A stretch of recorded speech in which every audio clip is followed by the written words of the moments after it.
That's cool. The Stafford Air and Space Museum is located in Weatherford, Oklahoma. It's named after Lieutenant General Thomas P. Stafford. He was a native of the area. He also was a legendary test pilot and astronaut. The museum encompasses 63,000 square feet under one roof. It includes exhibits about aviation, space exploration, rocketry, and collection of over 20 historic aircraft. It became a Smithsonian affiliate in June of 2010. The museum houses an actual moon rock gathered by the Apollo 17 astronauts. Also, it has the Space Medal of Honor. This was given by George Bush to General Stafford in honor of the feats of extraordinary accomplishment for service to the United States and to mankind. We spent hours going through the museum. In fact, it took so long we went to the van and ate lunch and then came back in to finish and tried our hands at this flight simulators that they had. We didn't do very well, but it was a lot of fun. This is cool. It broke the sound barrier.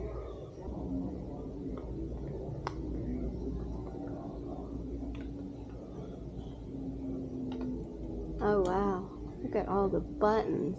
My goodness. After the Stafford Museum, we headed to the Oklahoma Route 66 Museum in Clinton, Oklahoma. We had hoped to visit this on a previous Route 66 trip a couple of years ago, but we had missed this stop and it had excellent ratings. The most interesting thing that we found in this museum was the prices that they were providing. They showed the cost of items from 1920s to the 1960s of things like cars, fuel, groceries, houses, and they also gave you the average annual salary for each year. It was amazing to see how dramatically things had changed over the years. Eventually, government leaders recognized the need for a modern high-speed highway system that would truly be interstate. That was the beginning of the end of Route 66. Superhighways with divided lanes, limited access, and no stop signs were first built along Route 66 in California and Illinois. Later, other states began to follow, and I-40 and I-35 were developed. Although the Mother Road is still there, lots of the businesses have started to close down because of the less traffic. But we did this trip 2 years ago, and we really enjoyed driving Route 66. Here we are at the Devil's Rope Museum. Never seen so much barbed wire in my whole life.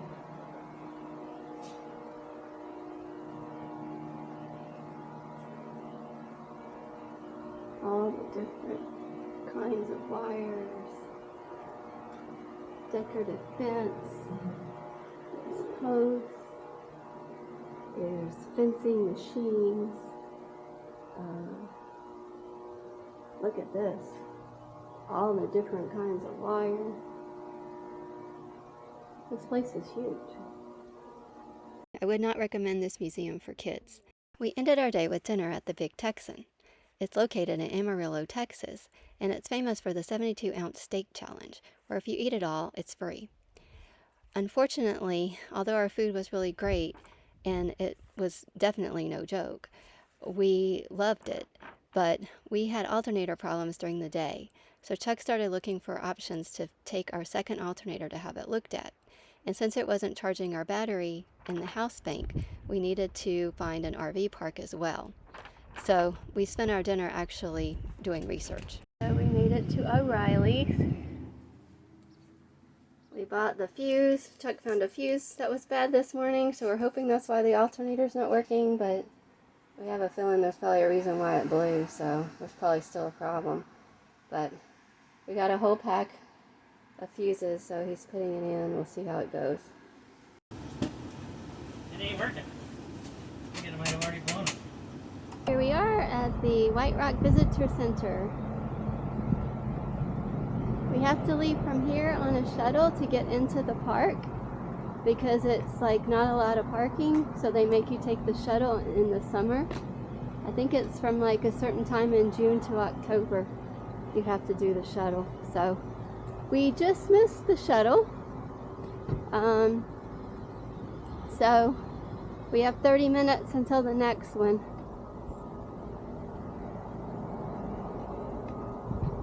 The van's parked out here.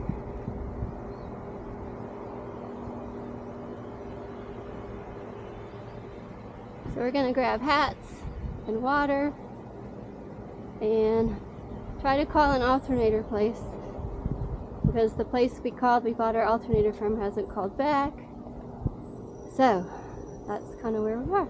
Have abundance of wildlife here. The other reason is because the mountains were very secure. So Bandelier, before the 1920s and the 1930s, and even as early as the 1800s, all of this was absolutely secluded. You could not get down here unless you absolutely tried. So the mountains were really good for security. And the third and final thing that not a lot of people guess is water. So believe it or not, a lot of our streams in Bandelier flow all year round. It's nice to get rugby there.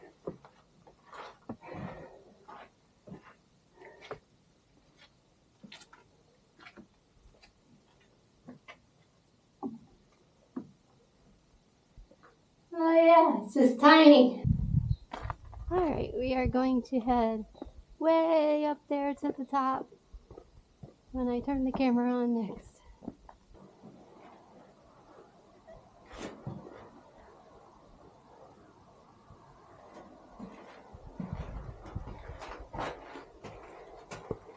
Look out over the valley.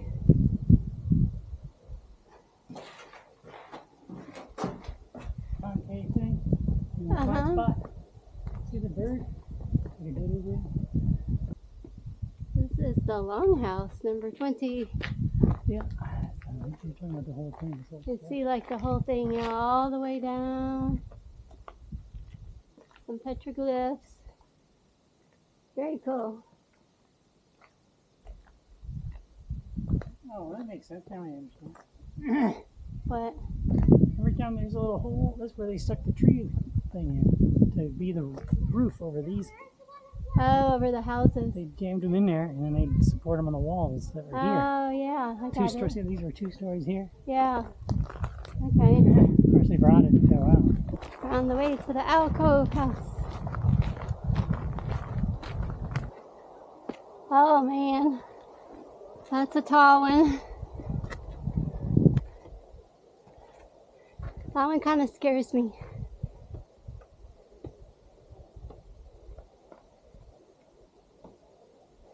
Just like the last one. But I have to come down it. That's where it scares me. I can't believe I just climbed that. I'm shaking like a leaf. It was really far up. And we have to go down the same way. Chuck thought maybe there was a different way down. But coming up was not as scary as going down it's going to be. So we're in Los Alamos, New Mexico. And Chuck and I went on a walk in Bandelier National Monument earlier today. My feet are super tired. We're both out of shape. We were walking 5 miles a day, and then we got sick, and anyway, we're out of shape now. So we're in Los Alamos. We parked the van and we headed over after having a drink at our harvest host to Muy Salsas. This is a little Mexican place which Chuck said was voted the best local business for 2023 in Los Alamos. So we decided to come here, and it's super cute. The food was good. It was like very different, and they had like different drinks, which I really liked. But you'll see here it's like restaurant of the year for 2023. Oh, the Barbie cocktail. That's what I had, and Chuck got the Wednesday cocktail. Two orders, two meals, 3 altogether. So he had one. We're gonna each have one. Okay. They have these really cute signs, Mexico Mule. And this is their table. The Blue Willow is very popular over there. There's a park. This is the post office.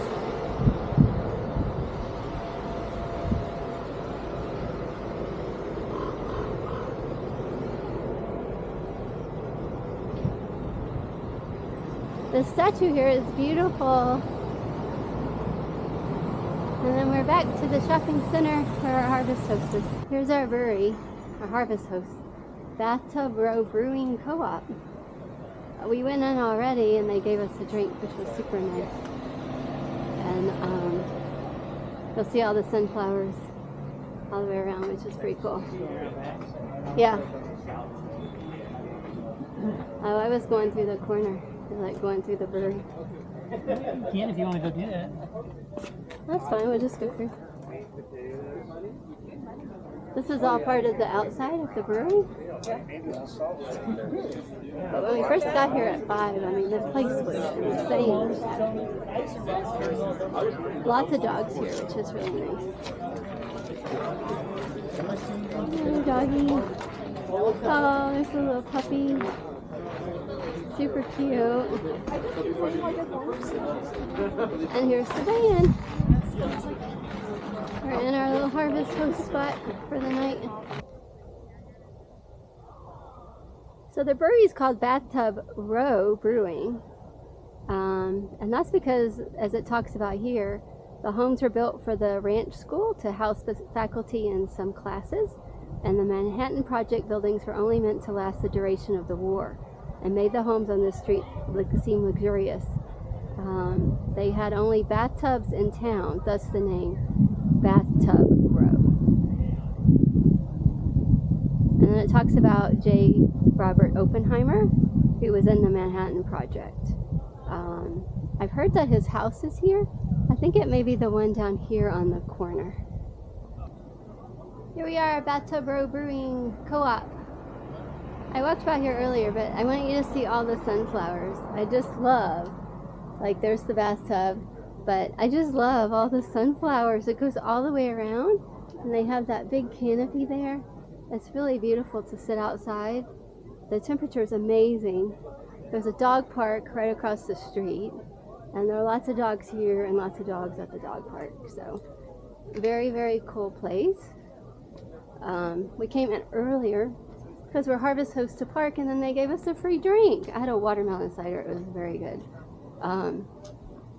But yeah, so we'll head back inside, get more drinks. Look how beautiful it is out here at night, all lit up. All the beautiful sunflowers and the lights. Look at that doggy. He's on the table over there. That's so cool.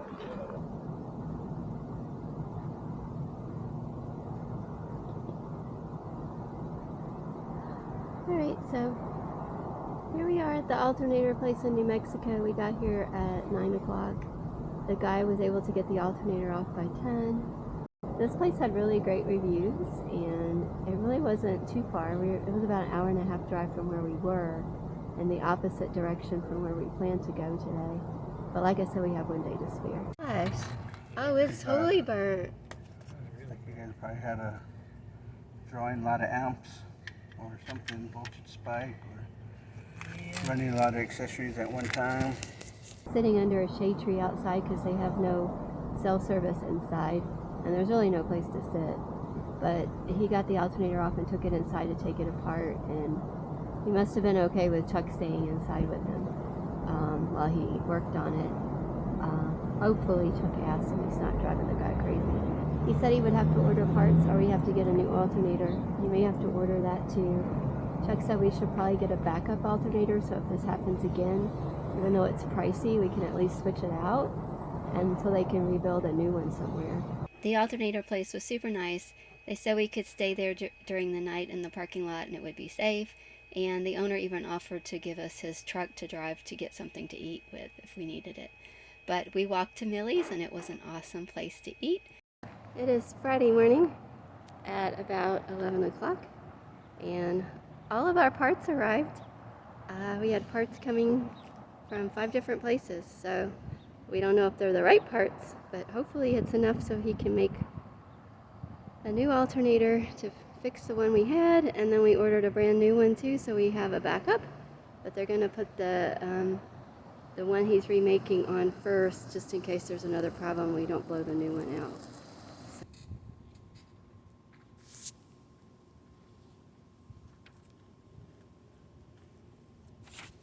It was a success, and Eldon is our hero. It's 1:45, and we escaped Albuquerque on our way out of town. We have the backup alternator that was rebuilt on, and it seems to be working, but just in them. They put the rebuilt one on before we left, and we have the brand new one still in the box with a 2-year warranty. That maybe we'll put that on at the end of the trip if the rebuilt one stays working. That way we don't blow up the brand new one. So yeah, so we're excited. We're doing Alaska next year, so it's probably really good to have the backup. It would turn out to be an expensive day,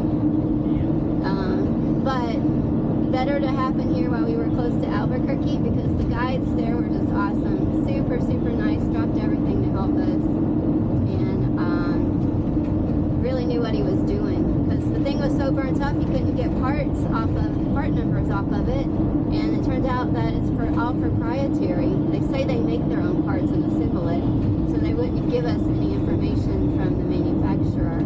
And Chuck said we can't just easily switch to a different brand because of how we already have things set up. So I hope we just got a lemon the first time and the second one's going to work better. Chuck did say that the first alternator guy, when we had a lot of trouble, said these high output alternators usually only go like 11,000 miles or so, not near as much as they should. And we've got, I think Chuck said 13,000 miles on the van. So it could be it was at its lifespan. But at least now, hopefully next time we won't get stuck. This is leaving Albuquerque on the way up to the Beastie Badlands. I think it was about 5:30, and we made it to BLM land, our first time going on BLM land, which is Bureau of Land Management, which is owned by the government, and you can kind of just go wherever you want and boondock. And the road was a little sketchy, but Chuck had to use the 4x4. It was pretty rutted out at the beginning, but we found our little spot here. And Chuck's got the grill going because we're starving. We had some hummus, and then we're having grilled burgers. So we stopped at the grocery store, we fueled up, we got water at the gas station, and we still had water, but we probably only had about 2 days left. So we went ahead and fueled up while we were in the city, because we're heading out to the country, and we don't know how easy it's going to be. But we are just super happy to be free again. But the Alternator place was just awesome. They were just so super nice. And there is the Starlink. Really nice. There's a few bugs, but nothing too bad. And you'll see from our setup here, we have the pole, which extends even farther up, and we have 2 flag holders. So when we get our UT flag and our Auburn flag, we can put those up when we're tailgating. The flagpole, I made little straps for inside the van. I don't know if you can see those. They're over here on the right, the little straps which holds the flagpole. And then this red box here, that is what we use to store the Starlink in. It fits perfectly. And the reception's been really good. You do have to put it up. It's the one you have to store when you travel. It's not the flat one. That costs a lot more money, and we weren't sure about having it up all the time. So we still have a Verizon mobile hotspot, so we use that sometimes when we don't want to put this up. In the next video, we make it to the BC Badlands, and Chuck uses the drone for the first time.